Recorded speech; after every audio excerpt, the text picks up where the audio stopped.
Welcome back to Indiana Diecast Racing and the continuing action of the Final Fantasy Fracas. We've had quite a few top-tier teams push a driver through to round 4, and today we're going to see 3 more move on.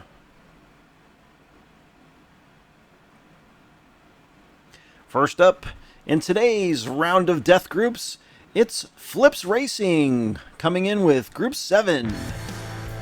First up for Flips, it's Mock, driving a country club muscle called Low Country Muscle. He's bringing in 25 points today, which we've seen are really important for that wildcard spot. Driver number 2 is Rambo, driving War Machine, a lethal diesel, of which the great many have dwindled to a proud few. Smooth Keith Stone joins us again in the Unabomber, an unobtainium, bringing in 26 points. And lastly, it's Dusky driving one of the most probably normal zoom-ins we've had in the tournament, called Midnight Oil. I will attempt to pronounce words correctly as we get started. It's Mock, Rambo, Smooth Keith Stone, and Dusky. Mock and Keith with a great start. They're well ahead of the other two. They're through Echo Base. Keith is all over Mock. They're rounding the Savage Square. They come to the line, and it's Mock, Smooth Keith Stone. There's Rambo, and it looks like Dusky has come off track quite spectacularly, but did not fall to the subtrack safety surface. I know it's grainy, but looks like he climbs the wall despite the safety barrier and hits those 2 concrete barriers that are only temporarily put in place, but still saves him from a long fall. Mock on top after 1. It should be noted there were a couple country club muscles that entered the tournament, but none of them seemed to fare very well. Mock is definitely the best of the bunch. And Smooth Keith Stone way out front after 2 turns. Mock is a distant second with Dusky right on Mock's tail. Keith wins, Mock is second, Dusky is third, and Rambo a surprising 4th. Coming out of turn 2, Mock just able to get ahead of Dusky, and he's able to hold on to that position for a very important 3 points. And after 2, it's all tied up. Mock and Smooth Keith Stone with 7, a full 4 points ahead of the other 2 drivers. Dusky on the pole this time. He gets a good start, but here comes Keith. I think he's going to make the pass in turn 2. He does, and he sails way ahead. Mock is again second, followed by Dusky. And Keith is going to lead him to the finish. And they finish in the same order as on lap 2. Dusky had a decent start, but Smooth Keith Stone making great work of that steeper lane advantage, makes the pass in turn 2 like it's nothing. Just cutting through the track like it's butter. Smooth Keith Stone takes a 1-point lead headed to the final lap. It's going to be between him and Mock. And yeah, it's no contest. Rambo's going to fall back. Dusky's going to come out of turn 2 with the lead, but Smooth Keith Stone is right on his bumper. They're through the S's and into the Savage Square. Dusky pulls away. It looks like Dusky's going to take lap 4, followed by Keith, Rambo, and Mock. And Smooth Keith Stone, near perfect with 14, takes the group. And we'll have to see if Mock has enough points. And oh, just short. He comes in with 33. I guess he should be listed 3rd there behind Joe C. But Arlo holds on for now as we move on to Group 8 and Uncle Elvis Racing here in the round of death. And first up, it's Beastman driving Panther. And Panther is a perfect speeder, and it should be noted that Beastman himself will be standing on the side of the track as he sits too tall on that thing. Driver number 2 is Gil driving Blade, a Shadow Mark IIA. And I don't know what Gil is, but he's scary. And it's another unobtainium called Uno, driven by Rowan, who's bringing in 25 points today. And lastly, driving a Fastmaster called Master B, it's Ryan, who has raced in the tournaments here previously. He only brings in 20 points today, but he is the only Fastmaster in the tournament. So we've got Beastman, Gil, Rowan, and Ryan. Beastman and Rowan pulling ahead. Yep, and they're going to hold it through 2 and through Echo Base. Uh-oh, and it looks like Gil has wrecked an Echo Base. Beastman's going to take it to the line, followed by Rowan and Ryan. And we'll go back and see if we can see what happened to Gil. It's not a good start. And coming down Hoth, looks like, oh, he gets up on the wall, entering Echo Base, and when they hit the turn, he just rolls over. So Beastman with the early lead, 1 point up over Rowan. A DNF to open the day is not good. We have seen group victors with a DNF so far this round. And coming out of turn 2, it's a fight, but it looks like Rowan's going to gain the lead. Oh, and Beastman has dropped way back. Ryan holding second, and Rowan is wrecked. Ryan makes the pass to steal the win. There's Beastman for second. And oh no, Gil's gonna rack up his second DNF of the day, sliding and smacking into the overturned Rowan. So going through turn 5, oh, Rowan just rolls right over, and he slides a good long way, but Ryan is able to deftly turn that wheel to get around and claim a huge victory. Beastman maintains his 1 point lead, though second place now assumed by Ryan. And Ryan's going to be on the pole for lap 3. You better watch out because Rowan's got that crossover, and Rowan's going to beat him to turn 2. And Ryan able to fight off Beastman for second, but those three are real close out front. Rowan's rounding the final turn, and oh, there's craziness, and it looked like Ryan stole another victory from Rowan. This time Rowan stays on all 4 wheels, and when he rounds the final turn, he gets a little sideways, and they get together, and Ryan makes the pass.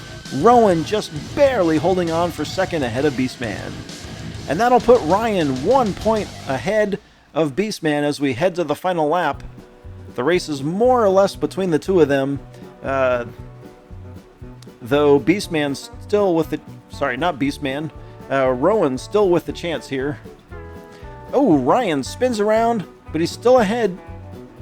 All 4 cars beating and banging. They're real close. They come to the final straight, and it's going to be... Oh, wow.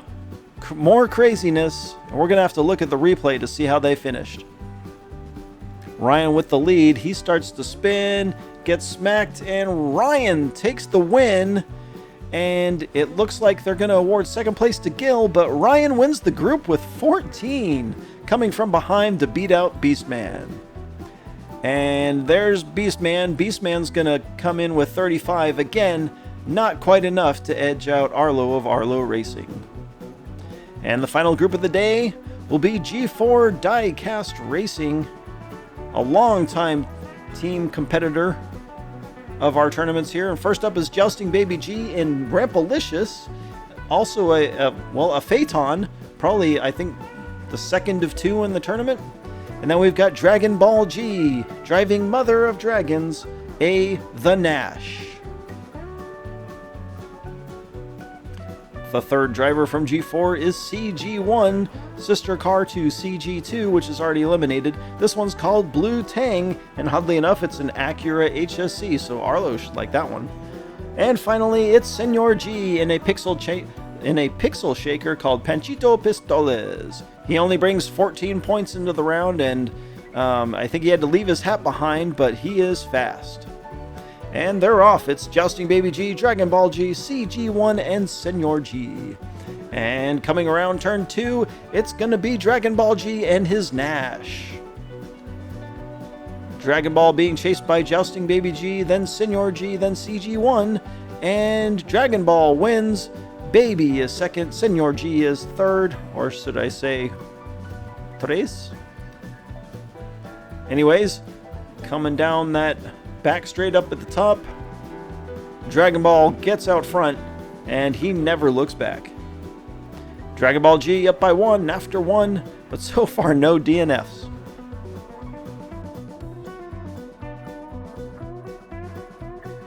We go to lap 2 with CG1 on the pole, and he gets a pretty good push by Senor G. Is Baby G going to be able to pass him in turn 2? No! CG1 out front for the first time today. And they're flying down the track. The cameraman's having trouble.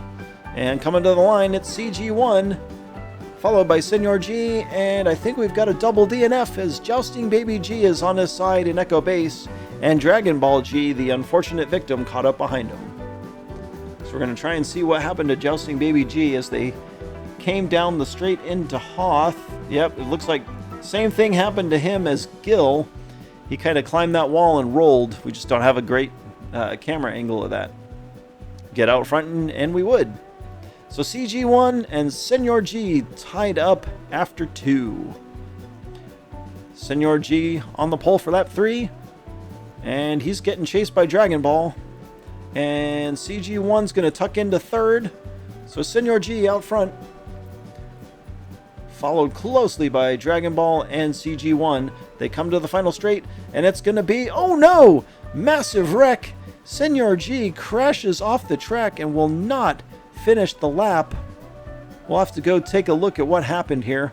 He's unwisely driving in reverse, taunting the dragon of Dragon Ball, gets loose, wipes out, and CG1 drives from 3rd to 1st on the final straight to claim a wild victory. And trying to take a little closer look here. Just climbs that wall. Ouch. That's a tough loss for Senor G, as he drops from a tied for 1st to 4 points back in last. CG1 with a 2-point lead going into the final lap. And Dragon Ball gets the final pole position of the day. He's getting pushed by Baby G. Here comes Senor G on the inside of turn 2. Oh, and Senor G yeets himself off the track. Dragon Ball G now well in front. Jousting Baby G is going to have trouble catching him. Dragon Ball G takes lap 4.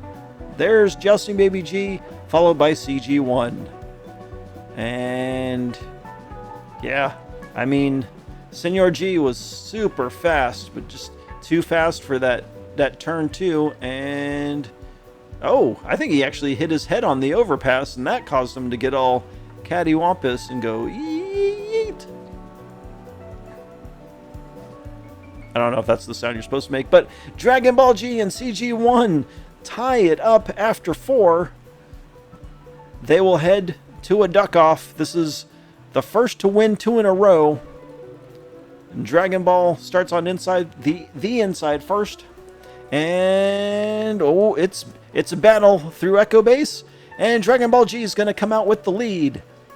They're rounding the Savage Square. They come to the final straight. And Dragon Ball G gets the initial advantage after a very tough battle. They swap lanes and go again. And CG1's going to have to come away with the victory or he's out.